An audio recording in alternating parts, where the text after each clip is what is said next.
So I'm going to show you how to build an emergency sled using all the gear that you normally carry with you on a tour. This is one of those things where you most likely never have to use it. It's kind of like CPR, if you know that, or airbags. But if you need it and you don't have the ability to do it, you'd be in a world of hurt. Might not be able to get a friend out before dark or whatever. So the good news is it's super easy to do. It takes very little extra gear. As you can see here, we've got normal pair of skis. We've got 2 pairs of poles. Obviously, you're skiing with somebody else if they get hurt. You got a shovel blade and a handle. Your buddy's shovel blade, 2 straps, which you may have one of those already. The only stuff you may not have with you on a normal ski tour is a cordelette, and that's 5 meters of 6 mil, and I've got a sling here as well. Last thing is four bolts with washers and wing nuts. Those you obviously won't use for anything else.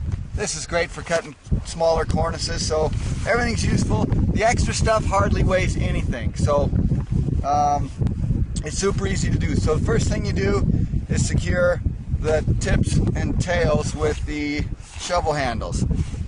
This is a hell of a lot more difficult if you don't have holes drilled in your tips and tails. So you can do it, but it takes way longer and the sled is nowhere near as strong. So I recommend either drilling your skis if you don't have holes in them already, or buying something that does. So the first thing I'm going to do is use these bolts and wing nuts to secure the shovel handle to the tips like this, and also to the tail. Depends on what shovel you have. This shovel has holes in it that works. You may have to drill a hole in your shovel if it doesn't have holes in it already, but this is super easy to do.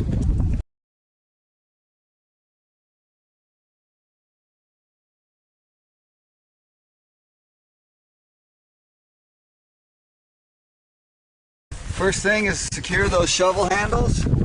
Again, if you have one that's longer than the other, put that in the rear. And what I did here was pinch these ski straps between the shovel handle and the skis.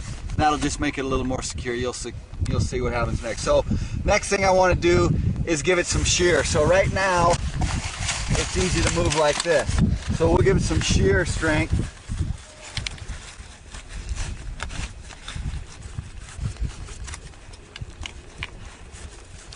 By putting poles in here, and we're going to strap these poles.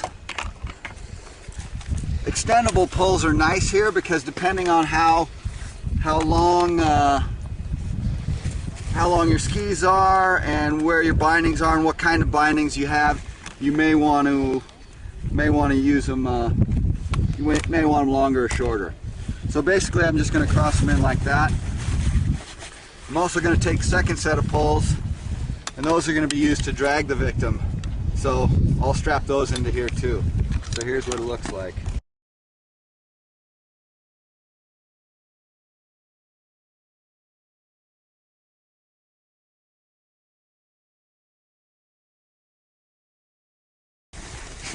Now I just need to secure the bindings.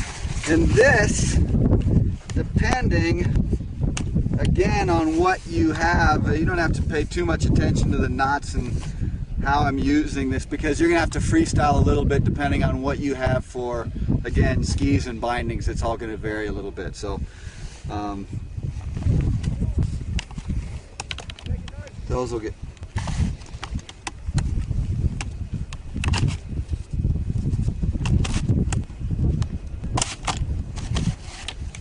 okay. Now that I've got the shovel handles and the poles crossed, secured at the front, I'm going to secure them in the back, and also secure the shovel blade right in the middle there. That'll be the seat.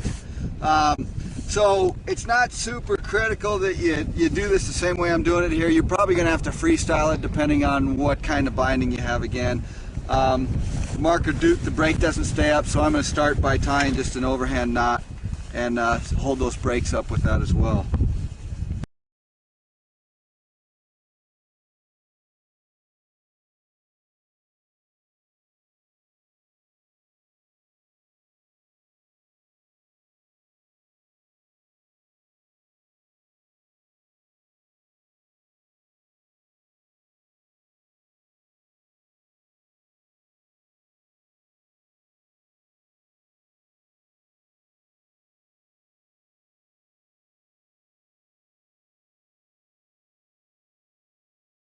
Okay, so now I've got the pole secured to both heel pieces.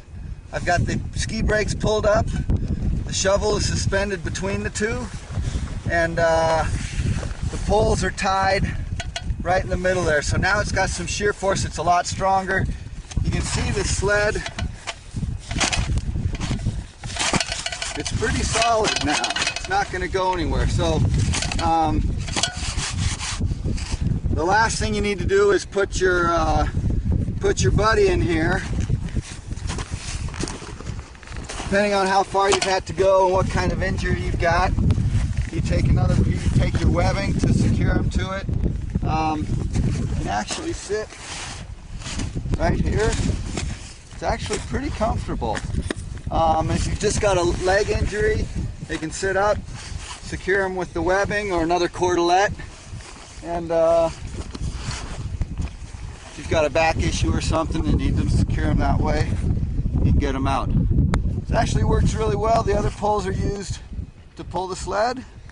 And the last thing I would do with this is just back up these ski straps here. They're actually pretty bomber, but because you're going to be pulling your buddy with them, and it would be catastrophic if those pulled out and he went down the hill backwards. So I just take another piece of accessory cord here, or webbing, or runner, and tie a quick loop around both of these.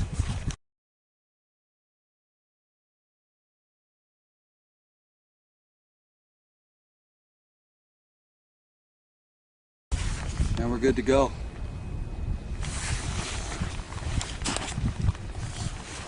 That's it. Sled 101.